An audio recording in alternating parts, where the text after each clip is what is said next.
યુનિકોન્ડાઇલર કે પાર્શિયલની રિપ્લેસમેન્ટ એટલે શું? ટોટલની રિપ્લેસમેન્ટ તો આપ બધાએ સાંભળ્યું હશે, પણ પાર્શિયલની રિપ્લેસમેન્ટ એટલે અડધુંની રિપ્લેસમેન્ટ.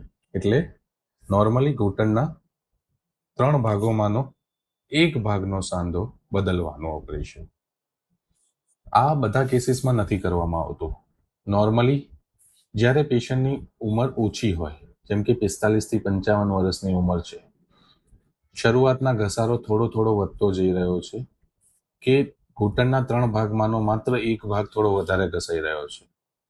દર્દીએ દવા લીધી, શેક કર્યો, કસરત કર્યા, ઇન્જેક્શનનો પણ ટ્રાય કર્યો, પણ દુખાવામાં રાહત નથી થતી અને રોજિંદુ જીવન બગડી રહ્યું છે. પણ કેસ કે તકલીફ એટલી બધી વધારે નથી કે ઘૂંટણના 3 કમ્પાર્ટમેન્ટ અફેક્ટ થાય અને ખૂબ જ પગ વાંકા વળી જાય કે તકલીફ થાય.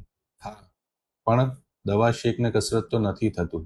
તો એવા કેસીસમાં કે જ્યાં ઘૂંટણનો એકમાત્ર કમ્પાર્ટમેન્ટ અફેક્ટેડ છે અને ખૂબ જ ખરાબ થઈ ગયો છે, દર્દીને ખૂબ તકલીફ પડે છે અને એજ નાની છે, એવા કેસીસમાં પાર્શિયલ એટલે કે અડધુંની રિપ્લેસમેન્ટ, કે જેમાં માત્ર ખરાબ ભાગ છે જે ઘૂંટણનો એ બદલવામાં આવે છે, બાકીના લિગામેન્ટ્સ અને બીજા કમ્પાર્ટમેન્ટ એમને એમ રાખવામાં આવતા હોય છે. આ ઓપરેશનનો સૌથી મોટો ફાયદો એ છે કે દર્દીને રૂટીન ટોટલની રિપ્લેસમેન્ટ કરતાં ખૂબ જ નાના ચેકેમાં ઓપરેશન થાય છે. ઓપરેશન દરમિયાન બ્લડ લોસ, ઓપરેશન પછીનો દુખાવો અને રિકવરી ખૂબ જ સારી હોય છે. ખૂબ જ નહિવત ચેકામાં તેમજ ઓછા બ્લડ લોસ સાથે સર્જરી થતી હોય છે, એટલે પેશન્ટને જનરલ કન્ડિશનમાં પણ ફરક નથી પડતો હોતો.